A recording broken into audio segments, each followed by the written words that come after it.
Hello students, welcome to Prayagraj one day classes. I hope आप सभी बहुत ही बेहतर होंगे। मैं उम्मीद करता हूँ आपकी तैयारी बहुत ही उम्दा बेहतरीन तरीके से चल रही होगी। पूरी वीडियो में डिटेल इन्फॉर्मेशन शेयर करने से पहले सबसे पहले प्रयागराज वन डे क्लासेस के ऑफिशियल टेलीग्राम चैनल से अवश्य जुड़ें। जो भी इन्फॉर्मेशन होती है UP triple UPPSC, RO Uttar Pradesh police भर्ती से related, BPSC, MPPSC, central government में विशेषकर रेलवे से जुड़ी तमाम सूचनाएं सबसे पहले प्रोवाइड कराई जाती हैं। इंस्टाग्राम पे जुड़कर कोई भी डाउट क्वेश्चन पूछ सकते हो, लिंक डिस्क्रिप्शन में मिलेगा। विशेषकर दूर दराज के ग्रामीण क्षेत्रों में रहने वाले छात्रों को अवश्य जुड़ें। हमारा प्रयास यही होता है कि दूर दराज के क्षेत्रों में रहने वाले छात्रों तक सभी मूलभूत जानकारियाँ, स्टडी करियर से रिलेटेड जो भी पॉसिबल हेल्प हो पाए वह मिले, सही मार्गदर्शन प्राप्त हो सके। चलिए आगे बढ़ते हैं। सबसे पहले हम बात करेंगे टू द पॉइंट स्पेसिफिक बात करेंगे। सबसे पहले बात करेंगे यूपी के छात्रों के लिए सबसे महत्वपूर्ण और सबसे इंपॉर्टेंट इन्फॉर्मेशन मैं आपको दे रहा हूँ।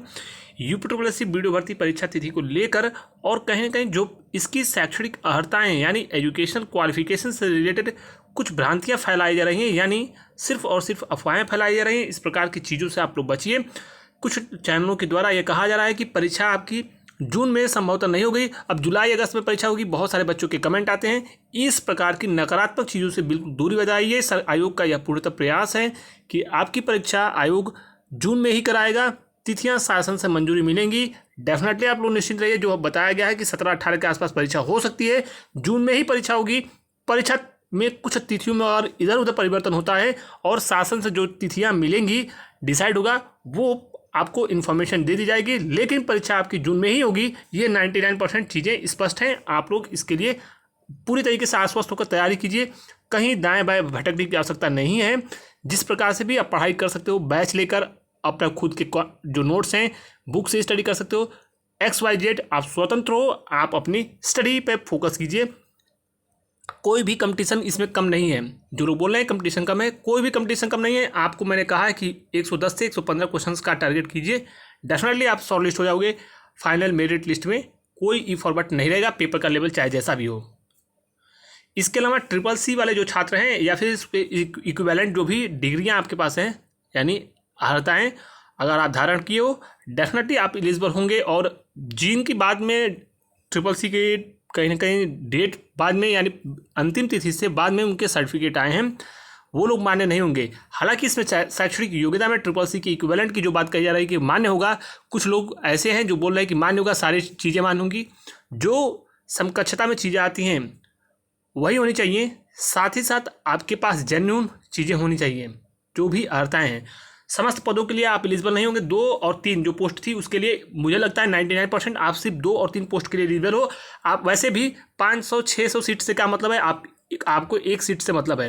तैयारी कीजिए, बाद में क्या होगा वो चीज़ें एक अलग मैटर है, लेकिन आप लोग एलिजिबल हो। मैं आपको ये बोल रहा हूँ कि जो उसके इक्विवेलेंट भी CCC के डिग्रियाँ रखे हैं वो मान्य होगा आपका। मैं तो ये चीज़ें स्पष्ट रूप से बोल रहा हूँ आपको।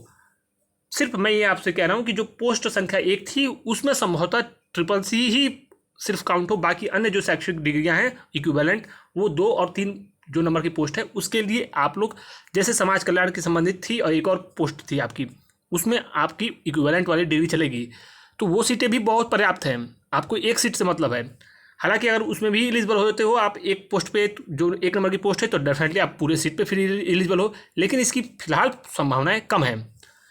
आगे बढ़ते हैं। आपको परीक्षा तिथि के बारे में जल्द ही इन्फॉर्मेशन दे दी जाएगी। तैयारी करते रहिए, कोई भी परीक्षा विलंब नहीं होगी। पूरी तरीके से आयोग फुल फॉर्म में है और लगातार आपके परीक्षा पर कार्य चल रहा है। सारी अड़चनें लगभग दूर हो चुकी है, कोई ई फॉरवर्ड नहीं है। तैयारी जम के कीजिए। इसके अलावा हम बात करेंगे उत्तर प्रदेश पुलिस भर्ती में विज्ञापन को लेकर, रेडियो ऑपरेटर के विज्ञापन को लेकर कि विज्ञापन कब तक जारी किया जाएगा। अभी आपके रेडियो ऑपरेटर के परीक्षा के बारे में कोई भी इन्फॉर्मेशन हमारे पास नहीं है और फेक इन्फॉर्मेशन मैं नहीं देता हूं और ना ही कोई एक्सपेक्टेड चीज़ें बता सकता हूं। हालांकि आयोग इस पर जो भर्ती बोर्ड है वो कार्य कर रहा है। जैसे ही हमारे पास कुछ इन्फॉर्मेशन होगी कि परीक्षा कब तक हो सकती है, एक्सपेक्टेड, वो चीज़ें आपको बताई जाएंगी। पुलिस भर्ती का विज्ञापन, संभावनाएं हैं कि जून में आपको विज्ञापन, जून लास्ट तक विज्ञापन देखने को मिलेगा। जून जुलाई में ही विज्ञापन आने की पूरी उम्मीद है और बड़ी भर्ती की तैयारी ये चल रही है पूरी तरीके से। भर्ती बोर्ड पूरी भर्ती प्रक्रिया को पारदर्शी तरीके से कराने के लिए प्रयासरत है।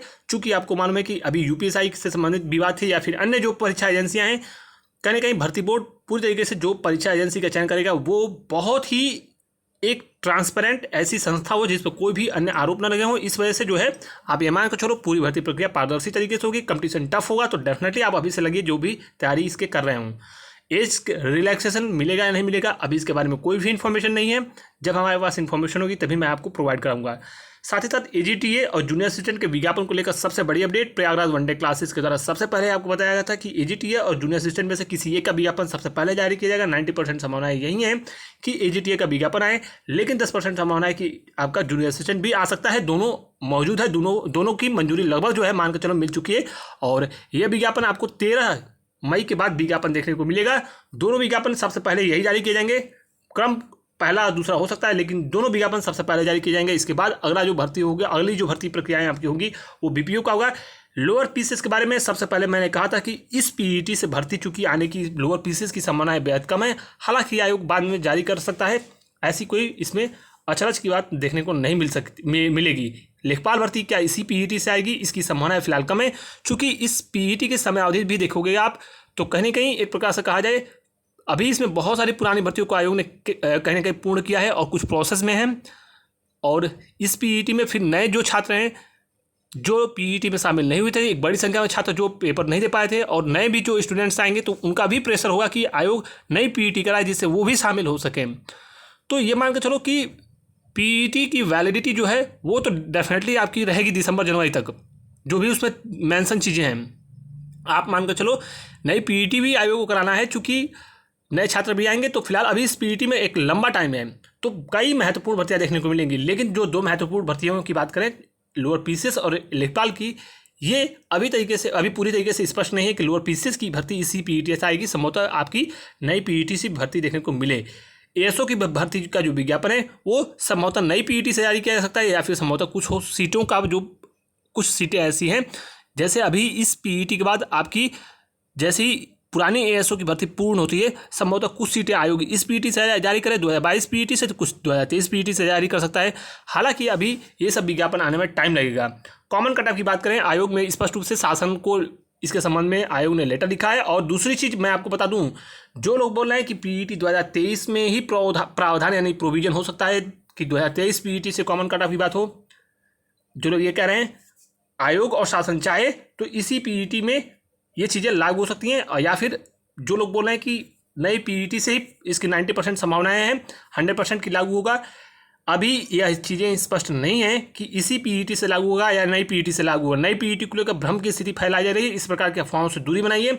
अभी इसी वर्तमान पीईटी में ही लागू करने की बातें चल रही हैं, छात्रों के द्वारा रिक्वेस्ट आयोग से की गई है। हालांकि अब इसमें गवर्नमेंट और आयोग को डिसीजन लेना है, कोई टेक्निकल चीज़ें तो नहीं आएंगी, क्या बच्चे कोर्ट केस तो नहीं करेंगे, ये तमाम ऐसी चीज़ें हैं। तो आयोग सब चीज़ को देखकर और एक स्टैंडर्ड मानक को फॉलो करते हुए जो भी आयोग पीईटी परसेंटाइल आपका जो है 50 नंबर के आसपास रख सकता है, इससे कम नहीं रखेगा, 50 नंबर के आसपास हो सकता है। कैटेगरीवाइज हो सकता है वो कर दे 50-55 नंबर, और ये भी 50 नंबर 50-55 नंबर 50 नंबर होना चाहिए। आई थिंक यही एक स्टैंडर्ड मानक होगा।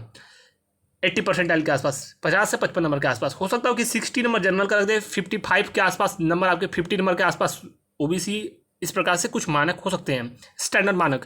ऐसा संभवतः पीईटी 2023 होगा उससे पहले ही आपको सूचनाएं मिल जाए। हालांकि अभी जो लेटर लिखा गया है उसके बारे में जो भी हमारे पास इन्फॉर्मेशन होगी, जैसी ही हमारे पास सूचनाएं आएंगी मैं आपको सबसे पहले डिटेल इन्फॉर्मेशन बता दूंगा।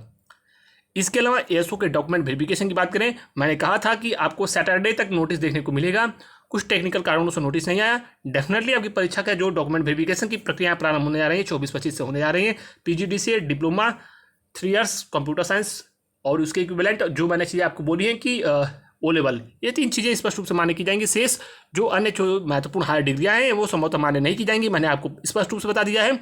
और अन्य जो महत्वपूर्ण अन्य संस्थानों से डिग्रियाँ हैं संभवतः वो भी काउंट न की जाए। कुछ लोग बोल रहे हैं पीजीडीसीए के अलावा जब पीजीडीसीए मान्य होगा तो एडीसीए मान्य क्यों नहीं होगा, डीसीए क्यों नहीं मान्य होगा।